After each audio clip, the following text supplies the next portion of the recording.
इन तीन महिलाओं को तुलसी को जल भूल से भी नहीं चढ़ाना चाहिए।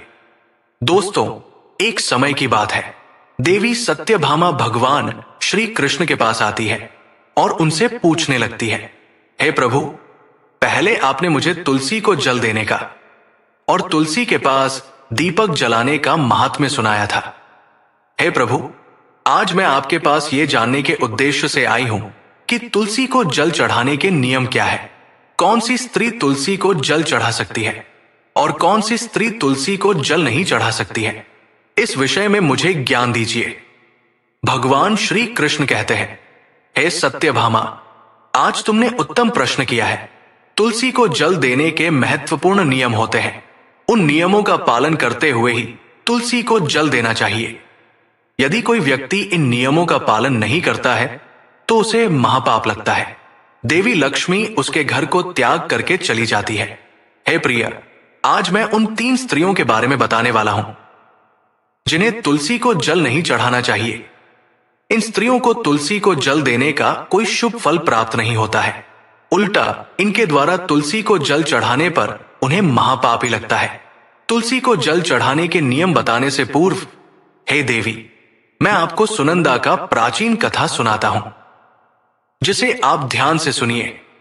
जो भी स्त्री इस प्राचीन कथा का श्रवण करती है उसे तुलसी को 100 वर्षों तक जल देने का पुण्य प्राप्त होता है।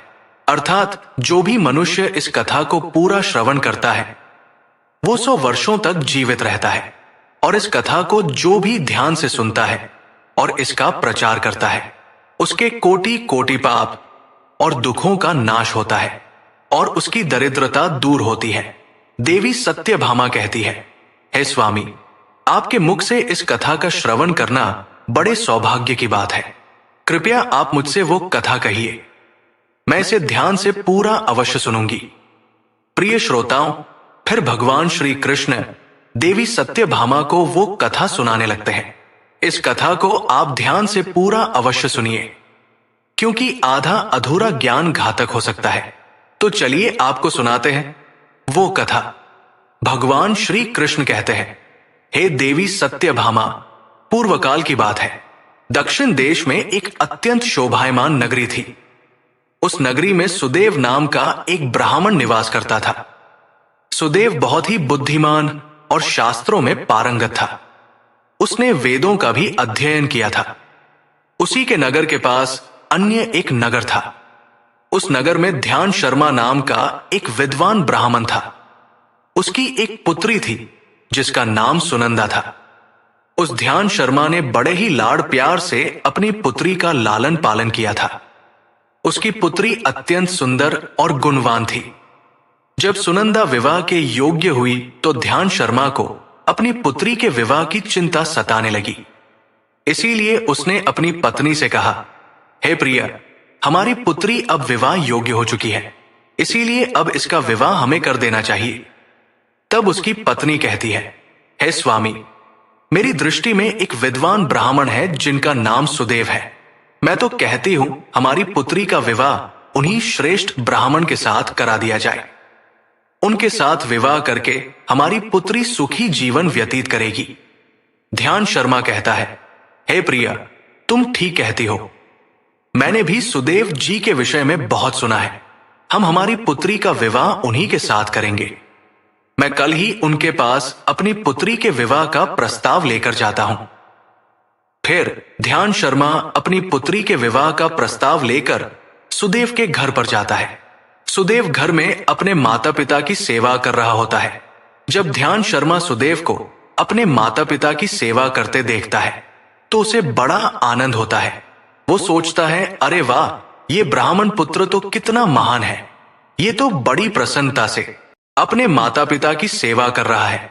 जब ध्यान शर्मा को सुदेव द्वार पर खड़ा देखता है तो उनका स्वागत करता है और कहता है, हे विप्रवर, पधारिए, आपका स्वागत है। कहिए, मैं आपकी किस प्रकार से सहायता कर सकता हूं। सुदेव का अतिथि सत्कार देखकर ध्यान शर्मा बहुत प्रसन्न हो जाता है। वो देखता है कि सुदेव का घर अत्यंत पवित्र और शुद्ध होता है। उसके घर के सामने तुलसी का पौधा होता है और घर के अंदर भगवान विष्णु की प्रतिमा रखी हुई होती है। इससे ध्यान शर्मा को विश्वास हो जाता है कि सुदेव ही उसकी पुत्री के लिए सर्वोत्तम वर है।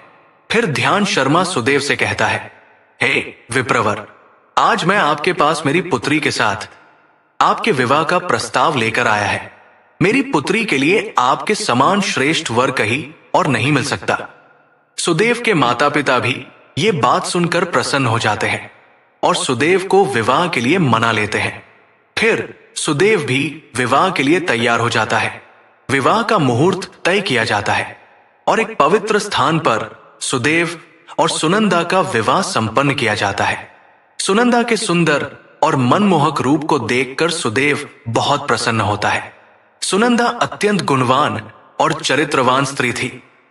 विवाह के बाद जब सुनंदा सुदेव के घर पर जाती है तो वो अपने पति और सास ससुर की बड़ी सेवा करती है।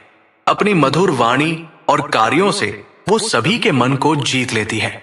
सुनंदा के ससुराल वाले भी उसके कार्य से बहुत संतुष्ट रहते हैं। सुनंदा नित्य अपने पति से पहले जाकर घर का आंगन साफ करती थी। फिर घर के अंदर साफ सफाई करके स्नान किया करती थी। स्नान करके वो नित्य तुलसी को जल देती थी और फिर पूजा घर में जाकर भगवान विष्णु और मां लक्ष्मी की पूजा किया करती थी। फिर भोजन बनाकर उसमें तुलसी पत्र डालकर भगवान विष्णु को भोग लगाया करती। उसके बाद वो अपने पति को भोजन कराकर फिर खुद भोजन किया करती थी। रात को वो पति के चरण दबाकर उसके सो जाने के बाद सो जाया करती थी। सुनंदा के अंदर एक पतिव्रता नारी के सभी लक्षण थे और वह अपने पति को ही परमेश्वर मानकर उनकी सेवा करती थी। सुनंदा ने कभी अपने पति के अलावा अन्य पुरुष के विषय में विचार नहीं किया। वो सत्य धर्म का पालन करने वाली और धर्म कार्य करने वाली पवित्र स्त्री थी। उसने कभी कोई अशुभ कार्य नहीं किया। सुनंदा के ऐसे सात्विक और सरल स्वभाव को देखकर मां लक्ष्मी भी उस पर मेहरबान थी। मां लक्ष्मी स्वयं चलकर उसके घर में आकर निवास करने लगी, जिससे सुनंदा के जीवन में सुख समृद्धि और भी अधिक बढ़ गई। भगवान श्री कृष्ण कहते हैं, हे देवी सत्यभामा, देवी लक्ष्मी उन्हीं स्त्रियों पर अपनी कृपा दृष्टि बनाए रखती है जो पतिव्रता होती है और जो सत्य धर्म का पालन करती है। सुनंदा के अंदर वे सभी लक्षण थे जो एक श्रेष्ठ पतिव्रता नारी के अंदर होने चाहिए। लेकिन आगे मैं तुम्हें बताऊंगा कि सुनंदा की एक भूल के कारण देवी लक्ष्मी उसके घर को त्याग के कैसे चली गई। एक दिन सुनंदा का पति अत्यंत कामात होकर सुबह स्नान करने के पश्चात सुनंदा के पास आया और उसने सुनंदा के साथ शारीरिक संबंध स्थापित किया, जिससे सुनंदा का शरीर अपवित्र हो गया। लेकिन सुनंदा का मन भी काम के प्रभाव में ही था। इसीलिए वो अपने नित्य नियम को भूल गई। उसने पति के साथ संबंध बनाने के बाद बिना स्नान किए ही तुलसी को स्पर्श किया और उसे जल दे दिया, जिससे सुनंदा के शरीर में महामोह ने प्रवेश कर लिया। सुनंदा के सारे इंद्रिय तिलमिला उठे। सुनंदा के शरीर में महामोह के प्रवेश करते ही देवी लक्ष्मी ने सुनंदा के घर को त्याग दिया और लक्ष्मी उस स्थान से चली गई। तब से सुनंदा के शरीर में निवास कर रहे उस महामोह ने उसे सभी धार्मिक कार्यों से वंचित कर दिया। इसका विपरीत प्रभाव सुनंदा के पति पर भी पड़ा और वह भी सदा कामात होकर सुनंदा के साथ विहार करने लगा। उसका मन सदैव ही काम वासना में लगा रहता था। फिर एक दिन सुनंदा के पति ने तो सभी सीमाओं का उल्लंघन किया और सुनंदा के मासिक धर्म के दौरान ही उसके साथ संबंध स्थापित किया, जिससे सुनंदा के शरीर में निवास कर रहा ब्रह्मा हत्या का पाप उसके पति के शरीर में प्रवेश कर गया। हे देवी सत्यभामा, जब स्त्री मासिक धर्म से होती है तो उसके शरीर में 3 दिनों तक ब्रह्मा हत्या का पाप निवास करता है, क्योंकि ब्रह्मदेव ने इंद्र के शरीर से ब्रह्मा हत्या का पाप निकालकर वृक्ष, जल, अग्नि और अप्सराओं को ग्रहण करने के लिए कहा था। उसी समय से स्त्रियों के शरीर में मासिक धर्म के दौरान ब्रह्मा हत्या का पाप निवास करता है और जो भी पुरुष मासिक धर्म के दौरान स्त्री को स्पर्श करता है अथवा उसके साथ संबंध बनाता है तो ये पाप उसके शरीर में प्रवेश कर जाता है। वही ब्रह्मा हत्या का पाप सुनंदा के पति के शरीर के अंदर प्रवेश कर गया और वो जमीन पर गिर पड़ा। उसे तुरंत ही कोढ़ का रोग हो गया। उसका अंग अंग जलने लगा। उसके शरीर पर छाले पड़ गए और वो दर्द से चीखने चिल्लाने लगा, हाय, ये मुझसे क्या अपराध हो गया। मेरे द्वारा भयंकर पाप हो गया है। मैंने सब कुछ जानते हुए भी महापाप किया है। अब मेरी रक्षा कौन करेगा। सुनंदा की सांस तुरंत उस स्थान पर आ गई तो उसने देखा कि उसका पुत्र कोढ़ के रोग से ग्रसित होकर जमीन पर पड़ा है। वो क्रोध में आकर सुनंदा से कहने लगी, अरे कुलटा, अरे पापिनी, तूने ये क्या कर डाला। अपने ही पति का धर्म भ्रष्ट कर डाला। अपने पति की ऐसी हालत देखकर सुनंदा बहुत घबरा गई और जोर जोर से रोने लगी। हे सासू मां, मुझे क्षमा करो। मुझसे बहुत बड़ा अपराध हो गया है। काम के वशीभूत होकर मेरे द्वारा ये अपराध हो गया है। सुनंदा की सास ने कहा, हे पापिनी, तू इस घर से अभी चली जा। तुझ जैसी कुलटा स्त्री को इस घर में नहीं रहना चाहिए। तूने मेरे बेटे के जीवन को नरक बना दिया। सुनंदा कहती है, हे सासू मां, मैं कहां जाऊं। मेरे पति के अलावा मेरा कोई नहीं है। मैं उन्हें छोड़कर जीवित नहीं रह सकती। सुनंदा की सांस कहती है, तू कहीं भी जाकर मर जा, लेकिन अब तू इस घर में निवास नहीं कर सकती। इतना कहकर सुनंदा की सास ने उसे धक्के मारकर घर से निकाल दिया। फिर सुनंदा दुखी होकर घर से निकल गई। उसे अपनी भूल पर बड़ा पछतावा होने लगा। उसे कुछ भी समझ में नहीं आ रहा था कि वो क्या करे। सुनंदा चलते चलते एक वन में जाती है। उसी वन में एक साधु का आश्रम होता है। तब वो उस आश्रम पर सहायता मांगने के लिए जाती है तो वहां पर कोई नहीं होता है।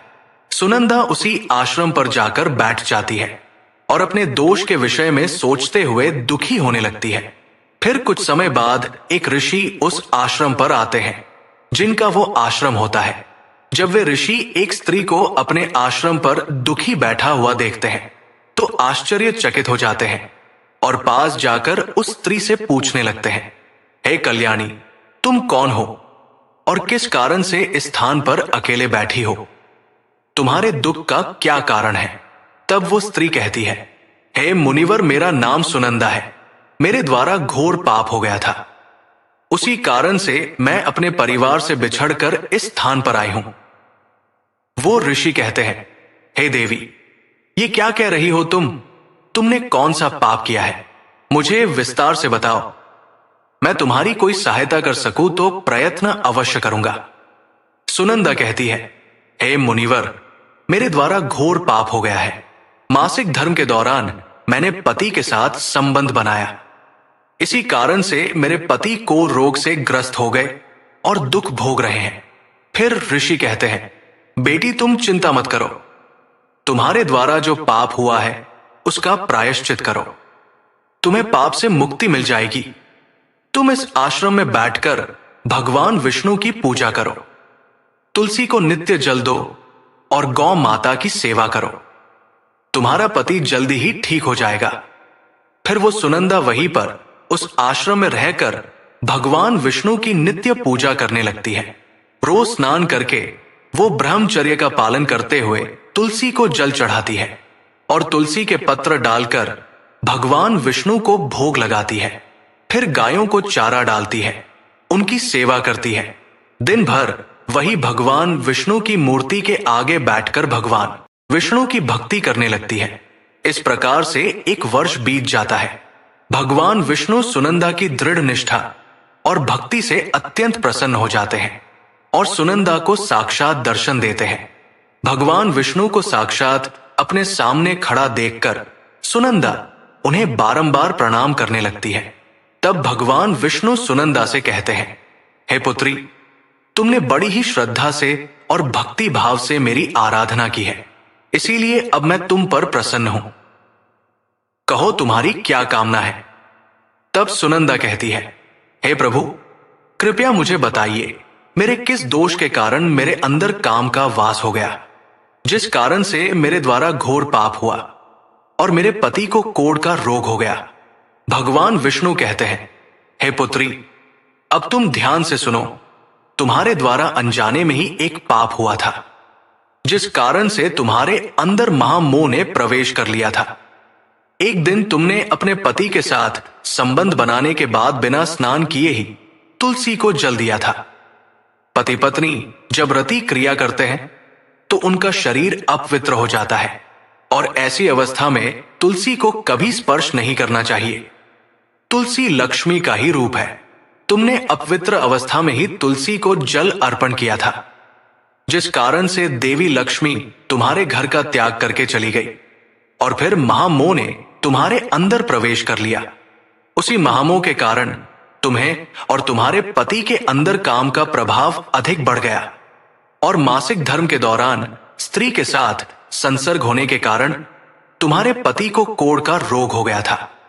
वो सुनंदा कहती है, हे प्रभु, अनजाने में मुझसे ये बड़ा पाप हो गया था। अब इस पाप का क्या प्रायश्चित है?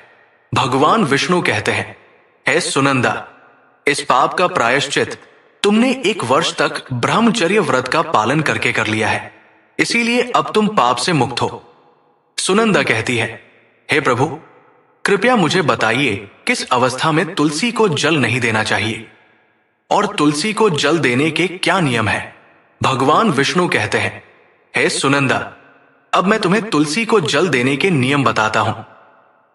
तुम इसे ध्यान से सुनो। हे पुत्री, तुलसी एक अत्यंत पवित्र पौधा है। ये मुझे सबसे अधिक प्रिय है, इसीलिए इसकी सात्विकता बनी रहनी चाहिए। इस पौधे को कभी अपवित्र अवस्था में स्पर्श नहीं करना चाहिए। जो स्त्री मासिक धर्म से हो, उस स्त्री को इस पौधे को कभी स्पर्श नहीं करना चाहिए। मासिक धर्म के दौरान स्त्री के शरीर में ब्रह्मा हत्या का पाप होता है।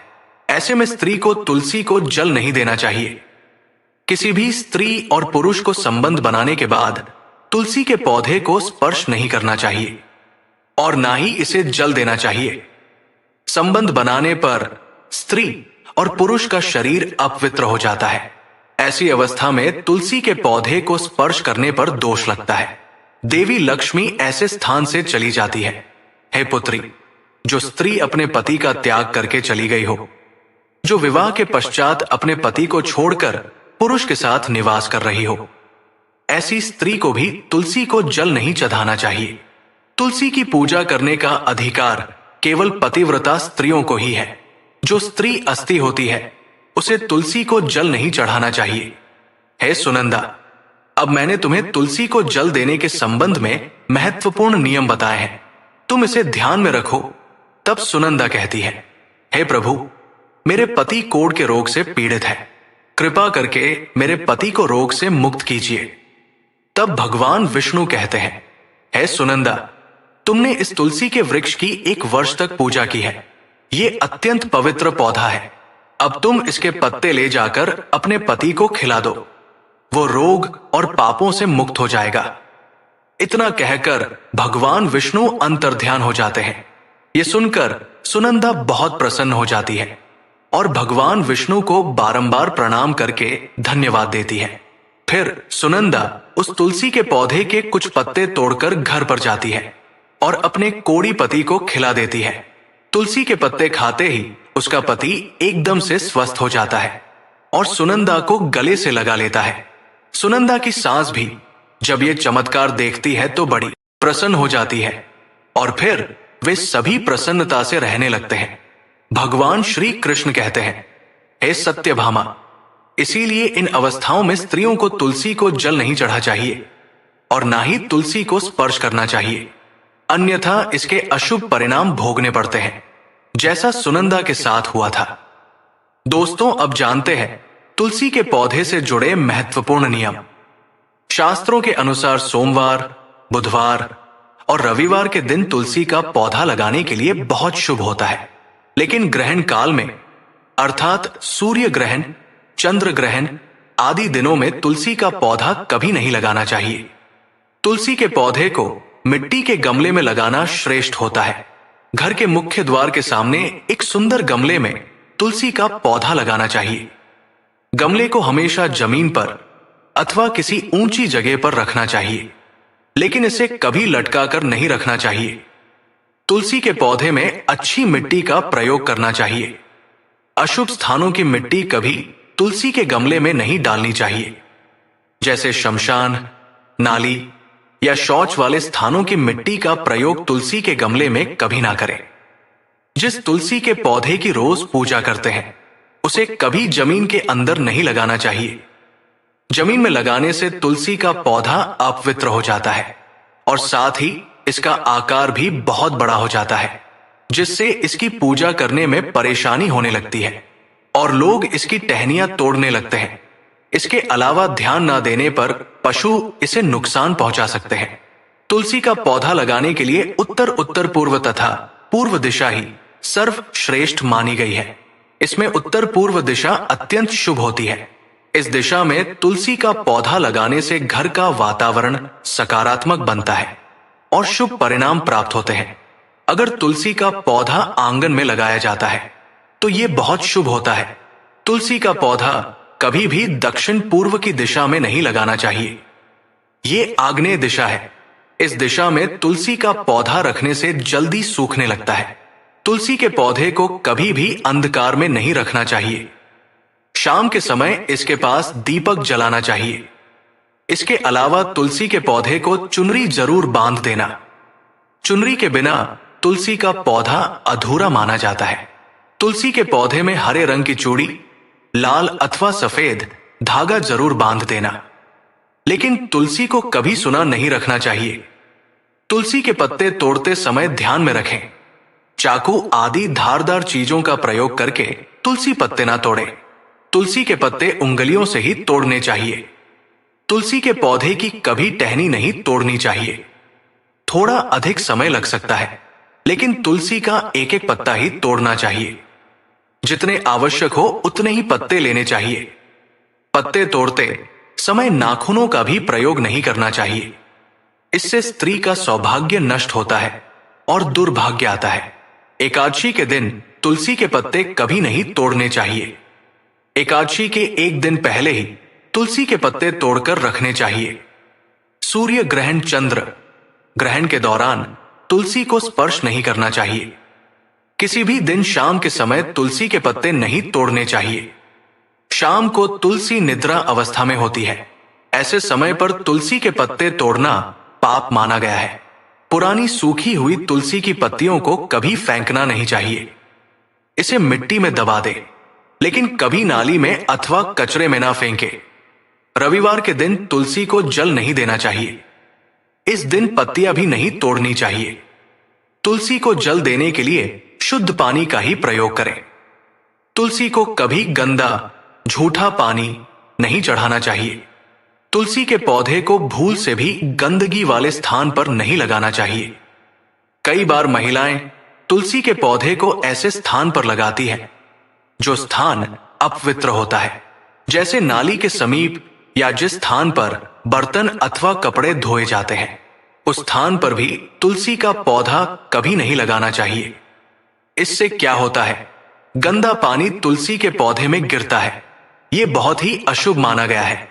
तुलसी में गंदा पानी गिरने से तुलसी अपवित्र हो जाती है। तुलसी को बिना स्नान किए जल भी नहीं देना चाहिए। जो भी स्त्री तुलसी को जल देती है उसे स्नान करके माथे पर सिंदूर लगाकर ही तुलसी को जल देना चाहिए। तभी ये जल तुलसी मैया स्वीकार करती है। जो अविवाहित है अथवा जिनके पति नहीं है, उन्हें सिंदूर लगाने की आवश्यकता नहीं है। ध्यान रहे, तुलसी का पौधा कभी सूखना नहीं चाहिए। ये अशुभ संकेत लेकर आता है। तुलसी का पौधा सूखने पर समझना चाहिए कि घर में नकारात्मक शक्ति का वास है। इसीलिए तुरंत वास्तु उपाय करने चाहिए। गुरुवार के दिन तुलसी के पौधे में कच्चा दूध डालने से माता लक्ष्मी अत्यंत प्रसन्न होती है। घर से दुख, दरिद्रता और अशांति समाप्त होती है। गुरुवार के दिन केले के पौधे के साथ तुलसी का भी पूजन करना चाहिए। इससे अथाह धन संपत्ति की प्राप्ति होती है जो कभी खर्च नहीं होती है। केले में भगवान विष्णु और तुलसी में मां लक्ष्मी का वास है। इसीलिए गुरुवार को इनकी पूजा जरूर करनी चाहिए। तो दोस्तों, इस प्रकार से भगवान श्री कृष्ण ने देवी सत्यभामा को तुलसी को जल देने का महात्म्य सुना दिया है। आपको ये कथा कैसी लगी कमेंट करके अवश्य बताएं। जानकारी अच्छी लगी तो वीडियो को लाइक जरूर करें और कमेंट में जय श्री कृष्ण अवश्य लिखें। साथ ही चैनल को सब्सक्राइब, ताकि ऐसी ही आध्यात्मिक जानकारी आपको प्राप्त हो सके। आप सभी का धन्यवाद।